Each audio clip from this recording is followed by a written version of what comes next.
Pernah tak anda tenung je skrin komputer tu kosong tak bertulis, lepas tu mula pening kepala? Macam mana nak tulis objektif pembelajaran hari ini? Atau mungkin anda tengah cari idea aktiviti kelas yang best, tapi otak rasa macam dah tepu sangat. Idea tu betul-betul tak mari kan? Kalau anda seorang pendidik, saya pasti anda pernah lalui fasa memenangkan ni. Memang satu dilema yang biasa bila kerja-kerja pentadbiran dan perancangan mula menimbun atas meja.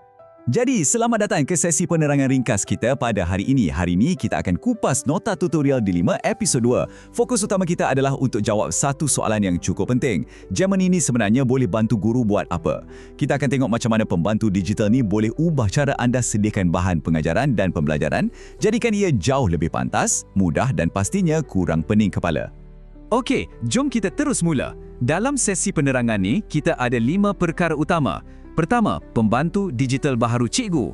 Kedua, asas PDP lebih pantas. Ketiga, cetusan idea aktiviti kelas. Keempat, jimat masa kurang beban. Dan kelima, pembantu bukan pengganti guru.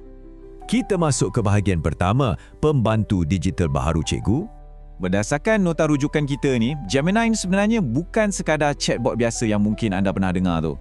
Ia dicipta khas sebagai pembantu digital guru. Bayangkan je, anda ada seorang pembantu peribadi yang sentiasa bersedia kat sebelah meja anda. Tujuan utama dia satu je, untuk jadikan kerja harian PDP yang dah tu lebih mudah, lebih laju dan semestinya lebih kreatif. Ia wujud bukan untuk susahkan kita dengan teknologi yang rumit, tapi untuk bantu kita susun langkah pengajaran tu dengan lebih teratur. Sekarang kita beralih ke bahagian kedua, asas PDP lebih pantas. Dekat sinilah pembantu kita ni buat tugas-tugas berat untuk kita. Kadang-kadang, nak susun ayat untuk objektif PDP pun boleh makan masa, betul tak? Tengok contoh daripada sumber kita ni.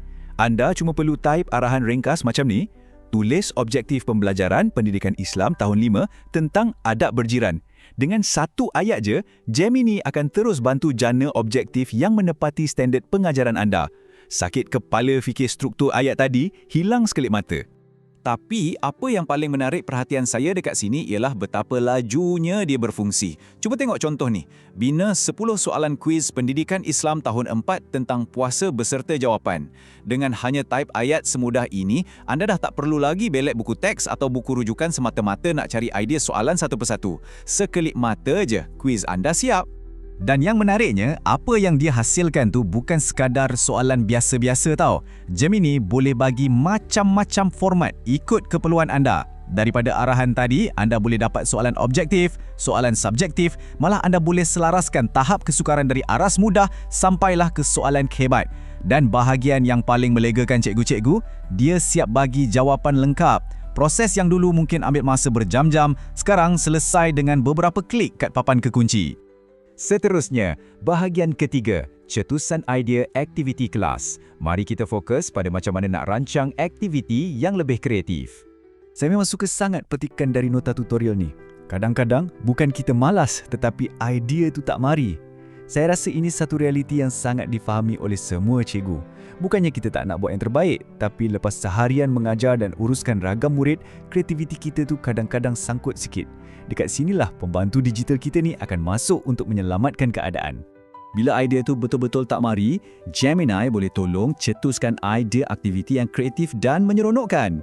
Dia boleh cadangkan cara nak buat aktiviti kumpulan, cipta game pendidikan yang interaktif, rancang aktiviti gaya PAC 21 dan tak lupa juga bagi idea segar untuk pembentangan murid. Ini pastinya akan pastikan suasana kelas anda tu kekal rancak dan pelajar pun tak bosan. Macam mana pula kalau kita nak buat latihan bertulis fizikal? Jom tengok arahan pantas ni. Bina latihan isi tempat kosong pendidikan Islam tahun 2 tentang wuduk. Sama macam kuis tadi, Gemini boleh bina lembaran kerja murid dalam masa yang sangat cepat. Latihan ni dah siap dijana dan anda cuma perlu cetak untuk terus edarkan dalam kelas. Selain sediakan latihan, proses nak buat nota untuk pelajar pun jadi lebih teratur. Gemini boleh tolong siapkan nota ringkas yang terus tunjukkan poin-poin penting, susunkan struktur peta minda, buat ringkasan topik yang panjang tu, dan yang paling best, dia boleh olah ayat tu supaya jadi nota yang sangat mudah faham, terutamanya untuk murid sekolah rendah. Kita beralih ke bahagian keempat, jimat masa kurang beban. Macam mana ia berjaya ringankan tugasan harian anda? Pendek kata, ini semua merumuskan nilai sebenar pembantu digital ni kepada cikgu-cikgu. Manfaat utamanya, anda boleh siapkan bahan dengan lebih pantas. Otak sentiasa dihidangkan dengan idea baru dan secara tak langsung, beban kerja harian tu sangat berkurang. Hasil akhirnya, sesi PDP anda jadi lebih menarik dan kerja anda sebagai pendidik jadi lebih mudah dan kurang tertekan. Akhir sekali, bahagian kelima. Pembantu bukan pengganti guru. Ini perkara paling asas yang kita kena ingat. Perkara yang kita wajib faham di sini ialah perbezaan fungsi. Tugas Jamie ni tetap sebagai seorang pembantu. Dia tolong jana idea dan dia buat draft awal soalan atau nota. Tapi tugas utama tetap di bahu anda sebagai guru. Anda wajib semak semula jawapan tu, betulkan kalau ada salah fakta dan paling penting sekali, sesuaikan bahan tu dengan kebolehan unik anak murid anda. AI ni tak kenal siapa murid kita, tapi cikgu kenal. Petikan dari sumber kita ni menyimpulkannya dengan cukup tepat. Guru tetap orang paling penting dalam bilik darjah. Secanggih mana pun AI, ia takkan boleh gantikan empati, sentuhan dan pertimbangan manusia yang seorang guru bawa setiap kali melangkah masuk ke kelas. Gemini ni hanyalah alat sokongan untuk perkasa kerja anda, bukannya untuk ambil alih tempat anda. Jadi, ini persoalan saya untuk anda. Adakah anda dah bersedia nak biarkan AI uruskan beban tugas-tugas berat tu supaya anda boleh kembali fokus sepenuhnya kepada anak-anak murid anda? Untuk betul-betul manfaatkan pembantu digital ni, kemahiran berkomunikasi dengannya adalah kunci utama. Dalam siri penerangan kita yang akan datang, kita akan selami cara tulis prompt yang betul dalam Gemini.